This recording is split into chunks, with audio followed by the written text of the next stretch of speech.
Hello guys, how are you? Hola everybody, hola todos.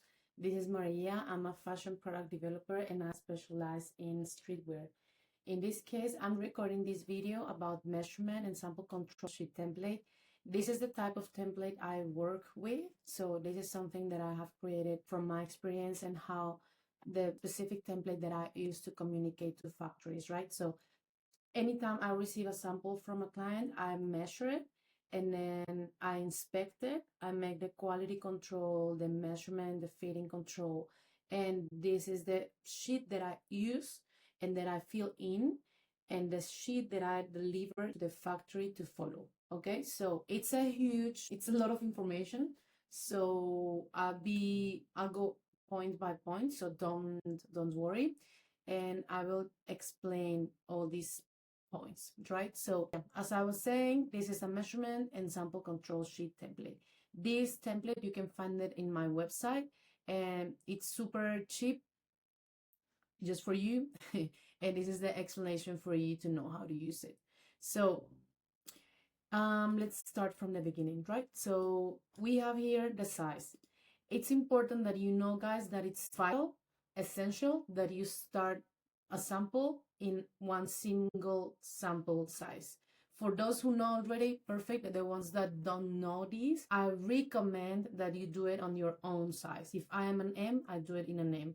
If I am an L, I do it in an L. Or the reason for this is because you get the sample and you can actually feel how it fits, right?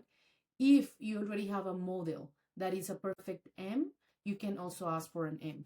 Or sometimes because of photo shoot, or I understand like the 2XL is like too big for the product shots. So sometimes people do it in M, right? Or in S. It depends on what you prefer. But me personally, I like and I recommend my clients to ask the factory for a sample that is their own size. Okay, so we're gonna fill this as an example. I'm gonna write in here medium. Medium is the best option because it's right in the middle. So right in the middle, you'll be able to know, okay, this is my standard size. Once you approve that, once that size is completely approved, you can start spreading out, right? So if you are starting from a 2XL, it's kind of a little bit not it's not impossible, but it's a little bit how can I say, not that standard. The way you move into 2XL to S, it's not that standard, because just for you to know, there are different type of gradings. So let's say S, M, L are grading like in the same way, and once these sizes are starting to get bigger and bigger and bigger, the grading becomes the grading steps become bigger. So instead of doing, I don't know, like 2 inches, probably you'll find 3 inches in the difference between XL and 2XL. So if you are doing 2XL as a sample size, it's possible, of course, to go backwards, but it's better to do it standard, like either an M or an L. It's perfect. Okay, so for this exercise, I'm gonna put here medium, and then measurements are in centimeters. You can do centimeters, you can do inches, whatever is best for you. Just know that Chinese people do centimeters. United States are the only ones that use inches. So if you have already that system in place and you are more comfortable with it, Chinese people or whoever is doing that will change that accordingly. So let's just do inches, right? But you have to tell them, hey, I'm working with inches, or I'm actually like notify them what are you using. So codes, you can either have 1 1 3, whatever. If you want to put A, B, C, D, you can put 1 2 3 and whatever. It's just a way for you to understand and for you to clarify to the factory where that point of measure is. Let's take this example, right? I'm going to share with you something that is called the measurement guideline of my studio. So you'll see here, this is a code 2-1, and 2-1 is for waist relaxed. So that 2-1 is my code. If you want to have another code, you can put it here, any code. Okay, so now this refers to points of measure. every garment that is in the industry has different points of measure. It's not the same how you measure a t-shirt and how you measure pants, or how you measure suit, or how you measure briefs. Like, it's different, right? Like, every garment has its own particularities, and we have to adapt to those particular things. In this situation, we're gonna make this exercise from pants, like a fleece pants, and the points of measure that apply to pants. This is a measuring guideline that you can find on my website too, and this is like guideline for you to understand how every garment is measured, or has to be measured, for you to tell the factory what you want, right? So these are the ones that apply. Of course, if you don't have pockets, omit that. You won't be using the 221. You don't use that. But if you have, if it's a short that you are using, you won't have 210, right? Or probably your 210 will be a little bit up.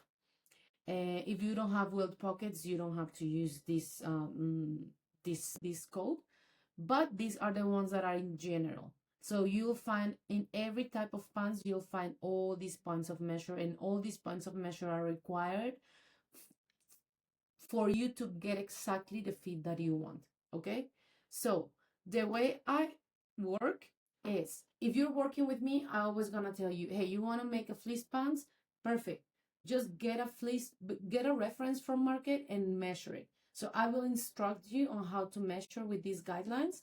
And once you have these guidelines, you will tell me, Maria, I want the length this way. I want the chest this way. I want the whatever, right? So of course you have my input. If you tell me, I really like how this jacket is fitting, but I would like to have the sleeves longer, I will make that adequation for you. Okay, so just that you know, points of measure are the way we measure every garment. Yeah, so sample size is the sample. So let's say we are talking here about, I'm gonna take this as an example. I'm not disclosing this brand, but I'm gonna take these examples here for you to understand. So waist relaxed, and the waist relaxed, let's say it is, I'm gonna take this again and put them here. So waist relaxed, of course, this is half waist, and it's 16. You will always put the sample size measurement. Okay, I want the size M to measure 16 in waist relaxed. I want the size M to measure 23 on the sit low hip, etc. I want the size M to measure 14 for the front rise. This is something that if you don't have help, technical help, it's better that you are advised by like a professional, or probably you have a bit more risk of getting something that you didn't really like, right? So this is the sample size. And we're going to talk a little bit about lead times and timelines and all that. Whenever I'm doing tech pack, I only send this to factory. That's all. Probably I can tell them the tolerance, right? Like you find, I don't know, like, let's say, let me do it here. Tolerance, it can be a little bit more, it can be a little bit less. So tolerance, for you to know, guys, we work in a human industry. So humans work with your garments. They make mistakes. So it's impossible for you to get exactly 16 inches. Does that make sense? Because there's a lot of factors going on. It's the fabric, it's the workmanship, it's the machine that probably moved a little bit to the right, to the left, and it caught up a little bit of extra fabric. Whatever it happens, it's okay. But 16, me, like, the longer the distance, the higher the risk for these people to have like an error, right? Like if you had 29 inches and it's inseam, probably you have like a tolerance of 25 inches. But if you have 6 like this, you cannot have the same tolerance, right? You cannot have a quarter of an inch tolerance. That's a lot. So in this case, probably you'll have 1/8, right? So it depends, of course. It depends on the distance, and it depends on your criteria as a brand. There are brands that their tolerance is a little bit more loose, or there's more leeway. and there are brands that aren't. So me, what I do is I take into account the point of measure and the measurement. What does that mean? Leg opening is not a very critical measurement, in my opinion. We can have like a more leeway for us to just make it shorter, or like probably, oh my god, it was like a 1/8 shorter. No one will notice that, okay?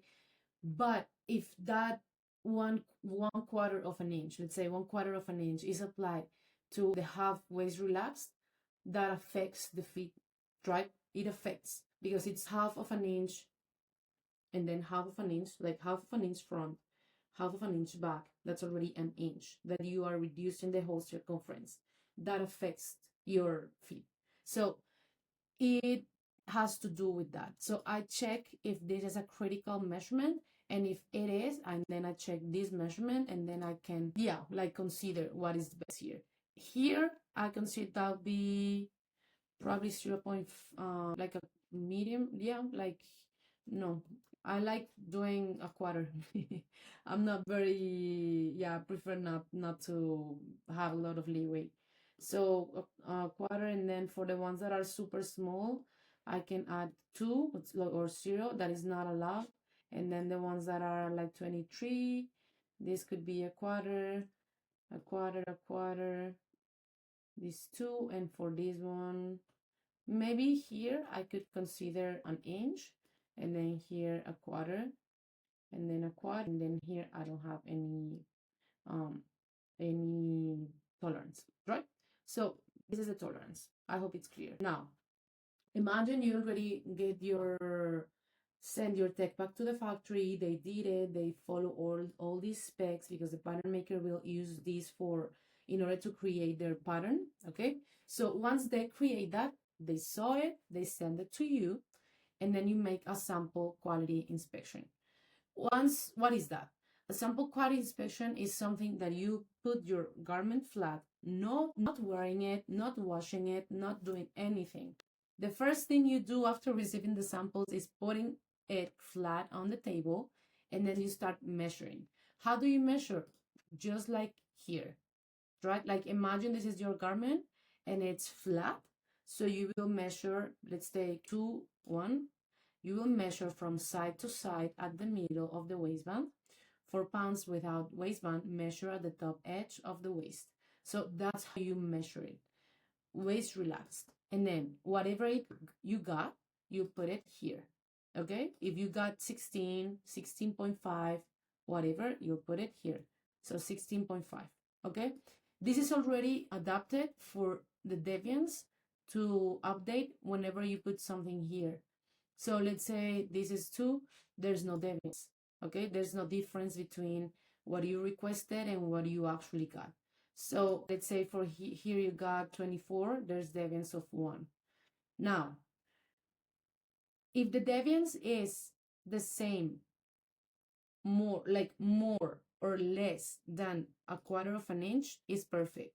Let's say here we got 23.25. So it's the same, right? There's no problem because your tolerance, it's under tolerance. So you won't do anything. It's fine. Now, if it's 14 and then you got 15, of course it's affecting because your tolerance was a quarter, right? So there are sometimes, I'm gonna tell you, sometimes there are some occasions that you get your sample on 16.5, and when you try it on, after you do the sample inspection and all that, when you try it on, you'd realize that the 16.5 actually fits well. I like it. I like how it fits. I don't like the 16 that I know I instructed in the beginning. I want 16.5. Perfect. So you're gonna put here your final decision. So 16.5, right? This is the final decision. Now, what if you got 15 and you instructed 14 and 15 was way too long? If it's too long or it's too whatever, you want to go back to 14, right? So this one here is the revised file, like the final decision. So 16.5 you'll have 2 here, and probably you have 23.25. And then here we said that we wanted 14, right? So that's how you do it. Like at the end, you analyze what you instructed, what you got, and what's your final decision after you make that fitting, okay? So if there are some questions, you can here write extra comments for the factory to follow, like please change to 16.5 or whatever, like whatever you want to do, right? Like, but all refer to the measurements. Maybe you don't write anything here, you write here stay as sample, right? Keep as stay as sample, whatever, any comment that you want to do, just do it. Then remarks. Another inspection that you do is about workmanship, trims, and materials. It happens a lot that you didn't like the fabric that you got, or the zipper, or the workmanship, or the fabric was too shitty, or it was ripped, whatever. All these items or all these requests or remarks, you put them here, okay? You have to take pictures. That's the way I do it. I take pictures, I store them in a drive, and then I refer to these pictures for the manufacturer to actually understand what I'm talking about. So I'm gonna give you an example of client. So you're already familiar with this, you're already familiar with this, and with this, okay? Inches. Okay, this is a reference, and then you can see this changed because this person gave me a reference and then we accommodated to his needs. Now, the first sample we obtained, we got the first sample, and then instead of getting 16.20 and a quarter, we obtained 16. Instead of 2, we obtained 2 and a quarter. Instead of 21 and 1/8, we got 21. Okay. After the fitting and after my final decision, and after what the client was telling me, like, hey Maria, it's not fitting here, it's not fitting that, this is what I changed. Okay. If you don't feel confident with that, or if your stuff is too complicated, it's better that you hand this over to a professional. If you feel confident to do it, or if it's a simple t-shirt, it's easy, you can do it. But if not, go and find help, and you'll be fine. Okay, so this was the revised, and after that they already know, like, you only need to tell the factory, hey, just follow the revised section, right? And it's here. This is history for you to keep. Now I'm just gonna send you here waistband gathering not accepted. So you can see here that I link all these pictures, and then I add like the next step, change to more gathering fabric on waistband. Like, I want more gathering fabric, and then I show a reference, like, this is my reference, please look at it, this is the reference. Okay, I want more gathering fabric. Now add bar tags to drawstring and pocket endings. There was no bar tags, so add it, right? Change fabric for French terry as reference. This is the fabric I want, so change it. Now I will send these comments, but it's on you. If you are doing, if I'm not handling your development, it's on you that these requests are followed up. If they aren't, it's on you to tell the manufacturer, because it's not me who is working with the factory directly, it's you. And I offer the service of sample control separated, like isolated, and I offer the service of sample development, where I take the whole project. Like, I do this, I inspect the sample, I talk with the factory, I get the sample, I make sure that they did what I told them to do, right? But if you're not doing that, it's on you. You have to check your samples all the time. Now, all this, it's about materials, and then it's about print, right? Like, we didn't like the print, so please change the print. We didn't like it. So that's how you do it. This is an example, and then this is the measuring template that I'm offering in my website, and that you can make it yours. So just go in there. I hope it's clear. If you have any questions, please feel free to hit me up, and I'll be happy to to respond all your needs, all your questions, all your doubts, fears, and all that. So thank you very much. This was Maria, and I hope everything was super clear. Thank you. Bye bye.